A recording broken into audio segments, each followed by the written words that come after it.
नमस्कार दोस्तों, स्वागत है एक बार फिर से हमारे यूट्यूब चैनल क्रैक एमपीपीएससी में। दोस्तों, आज बघेल डायनेस्टी का ये 4th लेक्चर है। इससे पहले first, second and third lecture already upload हो चुका है, प्लेलिस्ट बना दी गई है। अगर आप वो नहीं देखे हैं तो इसके बाद या फिर इससे पहले उन क्लासेस को ज़रूर देख लीजिएगा। तो चलिए फिर शुरू करते हैं। आज की क्लास में हम पढ़ेंगे रिफॉर्म्स ऑफ महाराजा गुलाब सिंह। तो दोस्तों, इससे पहले हमने जो कवर किया है वो जो रिफॉर्म्स पढ़ा है, वेंकट रमन के सुधार को पढ़ा है। ठीक, तो वेंकट रमन के सुधार से भी क्वेश्चन पूछा जाता है और इम्पोर्टेंट होता है। ठीक, कई बार मेंस में क्वेश्चन आया है और बाकी के जो पहले के जो क्लासेस में उसमें प्रीलिम्स में भी बहुत क्वेश्चन आए हैं। ठीक, तो इससे आपका प्रीलिम्स मेंस पूरा का पूरा कवर होगा, आप कहीं भी परेशान होने की और ज़रूरत नहीं है। ठीक, तो चलिए फिर आज शुरू करते हैं महाराजा गुलाब सिंह को। तो हम इनका सबसे पहले क्या देखते हैं, इकोनॉमिक रिफॉर्म्स, मतलब आर्थिक सुधार में। ठीक, तो आर्थिक सुधार में ये क्या करते हैं, Gulab Singh adopted the policy of frugality to stop wasteful expenditure. मतलब क्या कि फ्रेगलिटी मतलब क्या होता है कि जो वेस्टफुल एक्सपेंडिचर थे, मतलब जो जिसका कोई यूज़ नहीं था, ऐसा जो बिना मतलब के एक्सपेंडिचर हो रहा था, जिसका कोई फ्रूटफुल रिजल्ट नहीं था। तो ठीक, तो वेस्टफुल से फ्रूटफुल, मतलब जो बहुत ज़रूरी है, जो इम्पोर्टेंट है, वही काम के लिए एक्सपेंडिचर किया जाए। ठीक है दोस्तों, तो सबसे पहले उन्होंने फ्रेगलिटी, ये टर्म याद रखना दोस्तों, फ्रेगलिटी मतलब, और इसका हिंदी मतलब क्या होता है, मितव्ययिता। ठीक, मितव्ययिता की नीति। ओके दोस्तों, फिर 1934 में दोस्तों रीवा बैंक ऑफ बघेलखंड, तो दोस्तों रीवा बैंक ऑफ बघेलखंड की इस्टेब्लिश करते हैं 1934 में। तो ये यहाँ पे प्रीलिम्स का भी फैक्ट है। ठीक, तो प्रीलिम्स का फैक्ट यहाँ पे कैसे दोस्तों, कि रीवा बैंक ऑफ बघेलखंड कब इस्टेब्लिश किया गया और किसके द्वारा किया गया। ठीक, तो 1934 में गुलाब सिंह के द्वारा। ठीक, इस्टेब्लिश टू प्रोवाइड लोन्स, और ये किस लिए किया गया, ये फार्मर्स, एग्रीकल्चर एंड ट्रेड के लिए, फार्मर्स के लिए, व्यापारियों के लिए ये क्या प्रोवाइड करता, लोन्स। ठीक, तो इस तरह से हमने 2 पॉइंट इसका देख लिया। आगे देखते हैं दोस्तों, 1935 में क्या होता है, एग्रीकल्चरल फॉर्म, मतलब ये इस्टेब्लिश करते हैं agricultural farm to explain the method of farming, मतलब फार्मिंग के लिए ये एग्रीकल्चरल फॉर्म इस्टेब्लिश करते हैं। जैसे कि किसानों को किस तरह से उनको ट्रेन किया जाए, कैसे उनको मतलब टेक्नोलॉजी के बारे में बताया जाए कि आप किस वो फॉर्म जो प्रोडक्शन में आप किस तरह से टेक्नोलॉजी का यूज़ कर सकते हैं। ठीक, मॉडर्न टेक्निक्स का, जिससे आपका जो प्रोडक्शन है वो इंक्रीज हो जाए। ठीक, तो उन्होंने एक ये एग्रीकल्चरल फॉर्म इस्टेब्लिश किया इसीलिए। ठीक, किसानों के लिए। फिर 1939 में क्या होता है दोस्तों, एक डैम बनवाते हैं, क्या, लिलजी डैम। तो दोस्तों यहाँ पे भी एक इम्पोर्टेंट पॉइंट है, लिलजी डैम। ठीक, तो लिलजी डैम किस लिए, एरीगेशन फैसिलिटी, मतलब सिंचाई के लिए। तो किसानों को सिंचाई के लिए एक लिलजी डैम बनवाते हैं बिछिया नदी पर। ठीक है दोस्तों, बिछिया नदी पर। तो लिलजी डैम किस नदी पे है, बिछिया नदी। कहाँ है, रीवा में। ठीक है दोस्तों, ध्यान रखना 1939 में। ठीक, आगे 1940 में क्या करते हैं, श्री बघेलखंड फ्लोर मिल। ठीक, तो अब एक ये मिल भी इस्टेब्लिश करते हैं, किस लिए, एम्प्लॉयमेंट जनरेट करने के लिए। ठीक, अब जैसे इंडस्ट्री जो इस्टेब्लिश होगी, इंडस्ट्री का अगर डेवलपमेंट होगा तो एम्प्लॉयमेंट बढ़ेगा। तो इन्होंने एम्प्लॉयमेंट के लिए क्या किया कि एक श्री बघेलखंड फ्लोर मिल। तो यहाँ दोस्तों सब इम्पोर्टेंट पॉइंट है, ये आप नोट डाउन करते चले। ठीक, फिर इसके बाद हम आ जाते हैं एजुकेशनल रिफॉर्म्स में। तो इन्होंने कुछ एजुकेशन को भी बूस्ट करने के लिए कुछ रिफॉर्म्स किए। जैसे 1926 में the examination centre for Hindi middle class was shifted from Prayagraj to Satna. तो सबसे पहले इन्होंने ये काम किया कि जो एग्ज़ाम्स होते थे हिंदी मिडिल क्लास के बच्चों के जो एग्ज़ाम्स होते थे वो पहले कहाँ हो रहे थे, प्रयागराज में। तो उन्होंने कहाँ शिफ्ट करा लिया, सतना में। ठीक है दोस्तों, तो ये बहुत बड़ा काम उन्होंने किया था। ठीक, फिर इसके बाद 1932 में क्या करते हैं, अपॉइंटमेंट ऑफ एजुकेशन डायरेक्टर्स। हाँ, फिर क्या करते हैं कि कुछ पदाधिकारियों को भी, डायरेक्टर्स को भी उन्होंने अपॉइंट किया। ये सब एजुकेशन के डिपार्टमेंट में किस तरह से हम सुधार करें, कैसे और बेहतर किया जा सकता है। ठीक, तो इसलिए इन्होंने क्या, डायरेक्टर्स को अपॉइंट किए। ठीक, चलिए आगे देखते हैं दोस्तों।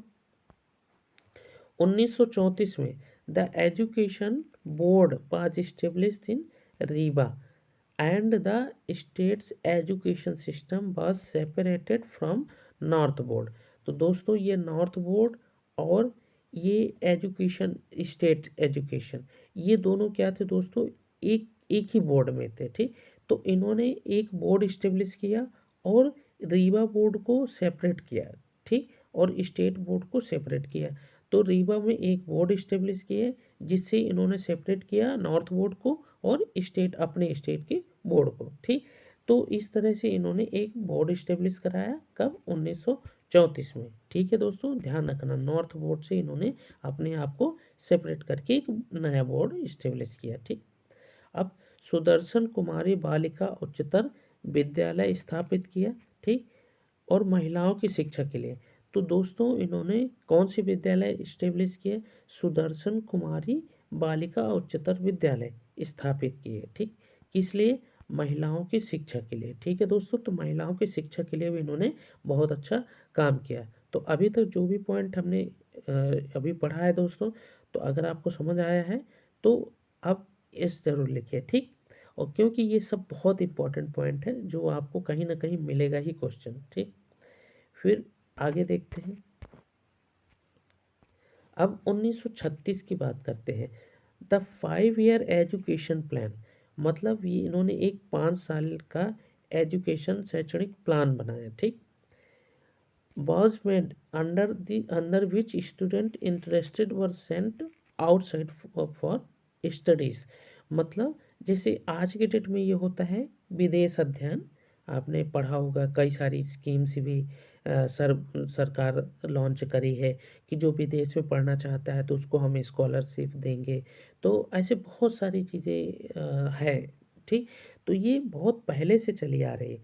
जैसे 5 ईयर एजुकेशन प्लान, उन्होंने एक प्लान लॉन्च किया कि अगर कोई बच्चा बाहर पढ़ना चाहता है अच्छी स्टडीज़ के लिए, तो वो क्या करते हैं कि एक एक प्लान के तहत उन बच्चों को, स्टूडेंट को बाहर भेजते हैं और उनका पूरा खर्चा, पूरा एक्सपेंडिचर, ज़रूरत सब कौन बियर करता है, स्टेट बियर करता है। ठीक, तो दोस्तों ये ध्यान रखना, 5 ईयर एजुकेशन प्लान। ठीक, फिर क्या इस्टेब्लिश करते हैं दोस्तों, 1937 में संस्कृत महाविद्यालय इस्टेब्लिश करते हैं। कहाँ, लक्ष्मण बाग रीवा में। ठीक है दोस्तों, तो संस्कृत महाविद्यालय कहाँ इस्टेब्लिश करते हैं, लक्ष्मण बाग रीवा में, 1937 में। ठीक, फिर 1938 में क्या करते हैं, इंग्लिश मीडियम स्कूल। अभी तक क्या हो रहा था दोस्तों कि हिंदी मीडियम तो स्कूल बहुत थी, लेकिन इंग्लिश मीडियम स्कूल कोई भी नहीं थे। तो 1938 में क्या करते हैं, इंग्लिश मीडियम स्कूल, जिसको हम शिक्षा मंदिर, उन्होंने उस टाइम पे नाम दिया था, तो शिक्षा मंदिर इस्टेब्लिश करे थे। ठीक है दोस्तों, फिर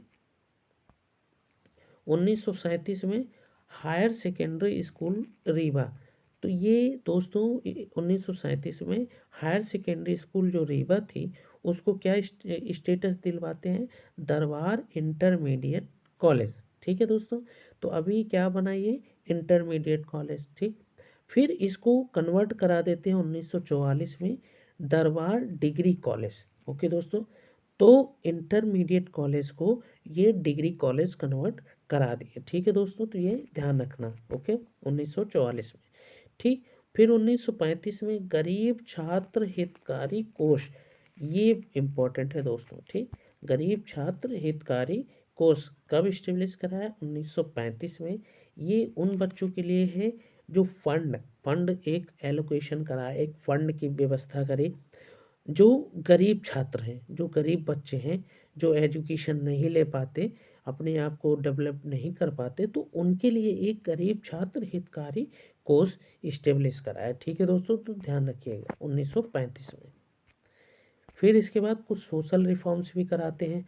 सोशल रिफॉर्म्स में क्या करते हैं, जैसे ये यहाँ पे सामाजिक सुधार में 1935-36 में ये many laws to end many bad practices, मतलब ये बहुत सारे नियम कानून ले आते हैं जो बैड प्रैक्टिसेस होती हैं, जो कुरीतियाँ होती हैं, ठीक, उनको ख़त्म करने के लिए। जैसे कुरीतियाँ क्या क्या थी, चाइल्ड मैरिज थी, तो इन्होंने ये ख़त्म करने के लिए ले आया, ठीक।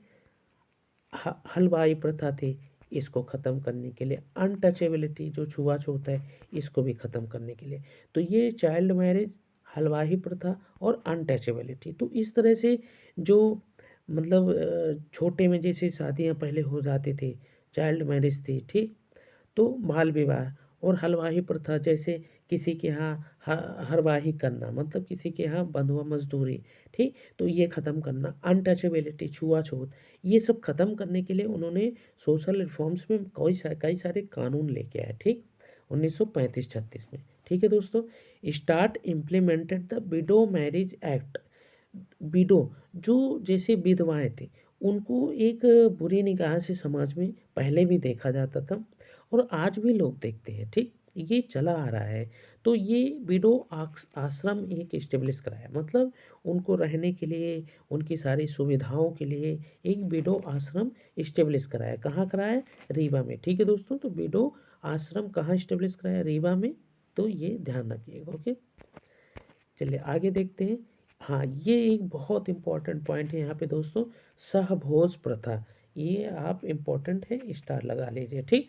तो सहभोज प्रथा क्या थी? To end the caste system, मतलब जाति व्यवस्था जो थी दोस्तों, जो छुआछूत थी, जाति थी जितनी फैली हुई, ठीक, तो उसके लिए एक सहभोज प्रथा, मतलब एक साथ बैठा कर सभी को भोजन कराना, सभी जात के लोगों को, सभी रिलीजन के लोगों को एक साथ बैठाकर एक भोज का वो कराते थे, जो संचालन कराते थे, ठीक, जिससे क्या हो कि सभी एक दूसरे के साथ बैठेंगे, खाएंगे, तो उनको ये कास्ट वाले जो सिस्टम है ना, ये उनके मतलब दिमाग से धीरे धीरे ख़त्म होगी, एक टाइम तक जाके ख़त्म हो जाएगी, ठीक। तो ये सहभोज प्रथा का मतलब यही है कि एक साथ खाना खिलाना, ठीक, सभी कास्ट के लोगों को, ठीक। He used to visit rural areas, organize Harijan conference to promote education. जो दोस्तों क्या होता था कि बहुत सारी ऐसी बैकवर्ड जो ट्राइब्स की, बैकवर्ड ऐसे बहुत सारे लोग तो थे, हरिजन लोग थे, ठीक, तो ये एजुकेशन वगैरह में इतना ध्यान नहीं देते थे, एजुकेशन वगैरह करते ही नहीं थे, ठीक। तो उनके इंटरेस्ट को बढ़ाने के लिए या उनको थोड़ा डेवलप करने के लिए, उनको अवेयर करने के लिए कॉन्फ्रेंस वहाँ पे इस्टेब्लिश कराते थे, ऑर्गेनाइज कराते थे, ठीक। कहाँ? रूरल एरियाज में। तो कॉन्फ्रेंस ऑर्गेनाइज कराते थे जिससे कुछ एजुकेशन को प्रमोट किया जा सके, ठीक, ग्रामीण बच्चों के लिए भी, ठीक। तो ध्यान रखिएगा ये। Allowed to Harijan enter temples, मतलब जो हरिजन लोगों को जैसे मंदिर में प्रवेश करना, आज भी बहुत सारे लोगों को मंदिर में प्रवेश नहीं मिलता है, तो ये एक हमारी बैड प्रैक्टिसेस ही हैं हमारे सोसाइटी में, जो कुरीतियाँ ही हैं, ठीक, जो कास्ट सिस्टम को इतना फैला के रखे हैं।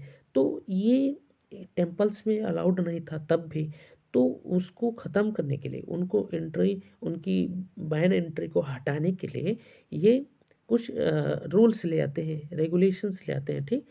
तो बघेलखंड बालचार मंडल फॉर मोरल लेवल राइज करने के लिए, तो जो नैतिक मतलब जो विचार है, ठीक, नैतिकता लेवल है, उसको इंक्रीज करने के लिए, उनको बढ़ाने के लिए बघेलखंड बालचार मंडल इस्टेब्लिश करते हैं, ठीक। तो और हरिजन को मंदिरों में प्रवेश के लिए, ठीक। तो ध्यान रखना इसको दोस्तों, ठीक। नेक्स्ट 1942 से 43 के बीच में क्या करते हैं? इस्टेब्लिश करते हैं orphanage in Rewa Satna for education and progress, मतलब कुछ ऐसे ऑर्फनेज, मतलब जैसे अनाथालय, ठीक, तो इस्टेब्लिश कराते हैं एजुकेशन एंड प्रोग्रेस के लिए, ताकि क्या हो कि वो बच्चे भी ना छूटें जिनके पेरेंट नहीं हैं, जिनके कोई देखभाल करने वाला नहीं है, एजुकेशन दिलाने वाला कोई नहीं है। तो उनके लिए भी उन्होंने एक ऑर्फनेज हाउस इस्टेब्लिश कराते हैं। कहाँ? रीवा सतना में। ठीक है दोस्तों। हेल्थ रिफॉर्म्स में देखते हैं, हेल्थ में establish many dispensaries in the state. मतलब ये कई सारे मेडिकल हाउसेस इस्टेब्लिश कराते हैं, जिससे लोगों को जो मतलब वहाँ की जनता थे, जिनको मेडिकल की सुविधाएं नहीं मिल पाती थी, मेडिसिन्स नहीं मिल पाती थी, उनके लिए कई सारे मेडिकल्स हाउस इस्टेब्लिश कराते हैं, जिससे उनको ईजिली दवाइयाँ मिल सके। ठीक। 1938 में क्या करते हैं, Zubla Janana hospital and Vedic dispensaries were establish in Rewa, appoint health officer. मतलब जुबला जनाना हॉस्पिटल इस्टेब्लिश करते हैं 1938 में। ध्यान रखना दोस्तों, कौन? जुबला Janana hospital and Vedic dispensaries, मतलब वैदिक दवाओं को भी उपलब्ध कराते हैं। ठीक।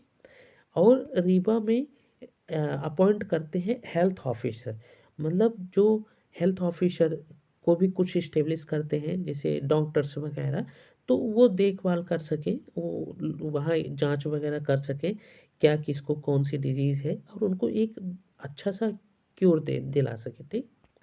तो ध्यान रखना दोस्तों। ओके। अब कुछ ये इनकरेज करते हैं न्यूज़पेपर एंड मैगजीन्स को। ठीक। स्टार्ट पब्लिशिंग रीवा राज गैजेट। ठीक। तो रीवा राज गैजेट फ्रॉम दरबार प्रेस इन रीवा। ठीक है दोस्तों।